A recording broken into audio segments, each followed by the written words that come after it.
이 주식을 3억 원에 해당하는 거래를 하고 싶다라고 얘기를 하더라고요. 국세청에서 이 부분에 대해서 이거는 뭔가 문제가 있는데 국세청이 포착할 확률은 제가 봤을 때는 98% 이상일 것 같습니다.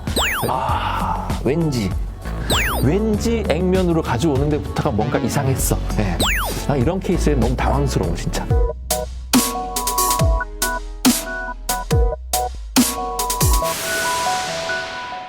네, 안녕하세요. 화요일의 남자 이상화 세무사입니다. 네, 요즘에 제 유튜브를 보시는 분들이 많이 증가한 걸로 보여집니다. 네, 알뜰하고 살뜰하고 재밌는 주제로 여러분들한테 접근했더니 좋은 결과가 나타난 점으로 생각을 하고 감사의 말씀을 드리겠습니다. 오늘 또 과감하고 화끈한 주제로 여러분들께 설명을 드리고자 하는데요.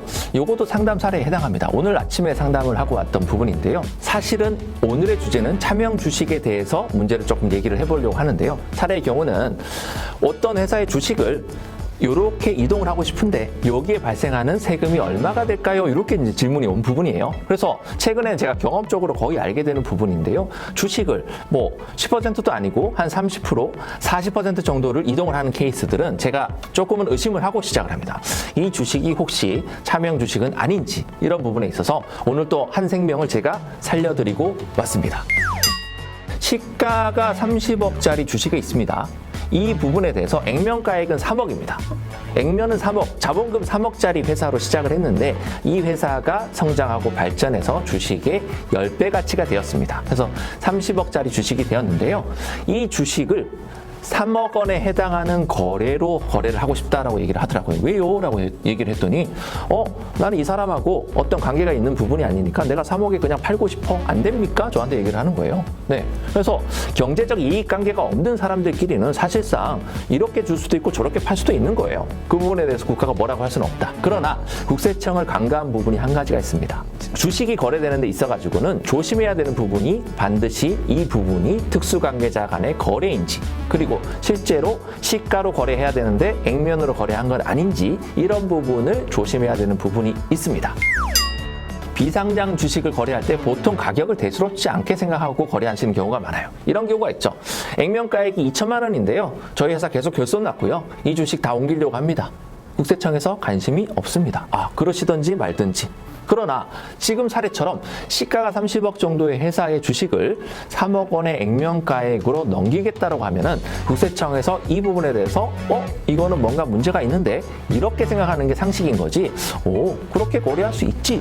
이렇게 생각하는 게 상식이 아니다라는 거. 상속증여세법 시행령의 제2조의 2에 보면은 특수관계인의 범위에 대해서 나옵니다. 자, 이런 거 얘기할 때 제가 마음이 제일 아픕니다. 네. 저 이런 거 별로 싫어하거든요. 근데 어쩔 수 없이 직업인지라 이런 거를 계속 외워야 되고 진행해야 되는 부분이 마음이 안타깝습니다. 자, 특수관계자라는 건 뭐냐면 친족. 나와 좀 친하다 그러면 그냥 특수관계자로 생각하세요. 복잡하게 생각하지 마시고요.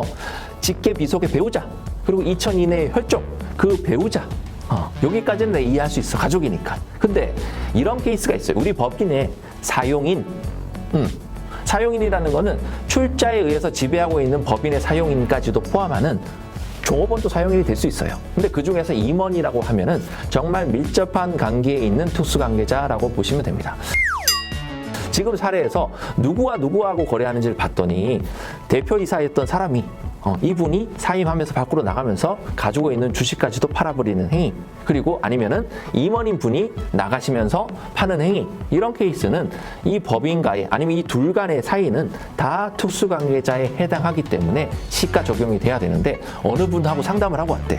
어떤 전문가라고 하시는 분하고 상담을 받고 왔는데 기가 막힌 아이디어를 내놨다는 거죠. 3억짜리, 액면짜리 주식이니까 3억에 팔아. 양도세 없어. 땡큐. 이러고 나왔대요. 네. 그래서 제가 이거는 30억으로 양도를 하셔야 되고요. 이 차이 나는 27억에 대해서 국세청이 포착할 확률은 제가 봤을 때는 98% 이상일 것 같습니다. 웬만해서는 퍼센트를 얘기하지 않는데 그 정도로 거의 확신에 차 있는 부분이라고 볼 수 있다. 이런 케이스에 너무 당황스러워 진짜. 비상장 주식을 거래할 때는 당사자 간의 임의 간의 정한 가액으로 거래를 하였다가는 나중에 추징되는 사례들을 굉장히 많이 보게 되는 부분입니다. 자, 영세 중소기업인데 다른 사람한테 팔고자 하여도 살 사람도 없고 뭐 이런 부분들이 있기 때문에 이런 부분에 있어서 비상장 주식의 거래에 대해서는 국가가 정해놓은 세법이죠. 그 국가가 세법입니다. 세법에서 정해놓은 평가 방법을 가지고 평가를 하게끔 되어 있는 게 이게 시가다.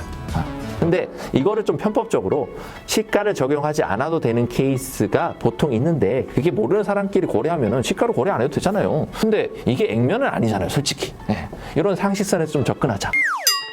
그래서 과세당국이 비상장 주식 거래에 대해서 분석할 때는 세법에서 정하는 가액을 획일적으로 적용하는 게 아니고요. 그 주식을 거래하는 당사자의 관계를 제일 먼저 판단을 합니다. 그래서 그거를 놓쳤다라는 게 나는 좀 어이없었던 상황인 거고요. 그 관계를 정확하게 짚었다 하더라도 특수관계자 사이의 거래인지 아닌지 정도를 먼저 선택한 다음에 그 다음에 결정할 게 평가 방법이에요. 그러면 어느 정도 시가를 정한 다음에 거기에서 퍼센트가 좀 싸게 팔 수도 있잖아요. 특수관계자가 아니라면. 특수관계자면 그렇게 안 돼. 그러니 시가에서 30% 정도가 차이가 난다라든지 아니면 그 차액이 3억 원 이상인 경우라든지 이내로 들어온다라든지 이런 관행상 정당한 사유가 있다란 정도가 되면은 증여세가 안 붙지만은 그 이상이 차이가 난다라든지 아니면 3억 원 이상이 차이 난다라는 케이스에 대해서는 누군가에게 양도를 했다고 하더라도 이거는 증여를 했다고 보는 부분이에요. 그러니 증여세가 부과가 될 수 있다. 그래서 근데 여기에서 지금은 세금에 대해서만 논했지만은 더 무서운 게 마지막에 한 가지가 숨어 있어요. 얘기를 해봤더니 이분이 어떤 실토를 하셨냐면 사실은 그 주식 내 거야 이 얘기를 하는 거예요. 아, 왠지 액면으로 가져오는 데부터가 뭔가 이상했어. 예, 그렇죠.